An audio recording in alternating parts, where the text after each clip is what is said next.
fast boats. We weren't kidding when we said they were fast. While it does take about 30 minutes for the main recovery vessel to make its way over to the capsule, these fast boats will be doing a couple of things simultaneously. A couple of them are going to be working to retrieve the parachutes that you see in the background there of this drone shot. Those parachutes will be retrieved from the ocean surface to make sure we are able to pull those out. The recovery vessel there closest to the spacecraft is going to be performing some safety checks. We can see there they're using an instrument that is basically working to detect if there are any hypergolic vapors or fumes that are still residing in and or around the Draco thruster nozzles or outlets.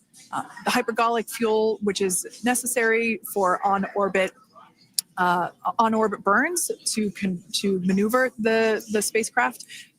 Unfortunately, those hypergolics are unable to be breathed. They are toxic, and so this team here is doing those initial safety checks to make sure that it is safe for the rest of the recovery team to approach the spacecraft. They're also checking to make sure that any residuals from the pyros are safe and are not going to cause any issues. We can see the team working their way around the spacecraft to do these basically these sniff tests on all of those Draco thrusters. And as we continue to await the recovery of our Dragon spacecraft with NASA astronauts Nick Hague, Sunny Williams, Butch Wilmore, and Roscosmos cosmonaut Alexander Gorbanov inside, Dragon has autonomously completed several steps to safe itself following splashdown.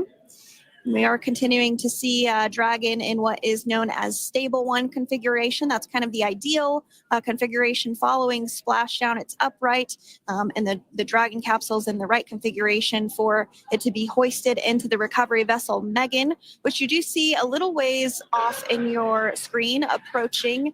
Dragon will continue to remain live on air with you through that recovery process, all the way through the point where the crew is extracted from the Dragon spacecraft. Now, if you are just joining us, the mission has gone smoothly so far. Dragon successfully splashed down off the coast of Tallahassee, Florida at 2:57 p.m. Pacific, 5:57 p.m. Eastern Time this afternoon. Approximately 17 hours prior to splashdown, Dragon autonomously undocked from the International Space Station, completed a series of departure burns, jettisoned its trunk section, and performed its final burn, the deorbit burn. This placed the Dragon spacecraft on a trajectory toward Tallahassee, Florida. Dragon successfully re-entered the Earth's atmosphere, followed by deployment of its parachutes to slow the spacecraft down to a gentle splashdown. We're now going to follow the Freedom. Hypergol sweeps and unfired ordnance checks are nominal. Rigging is in progress.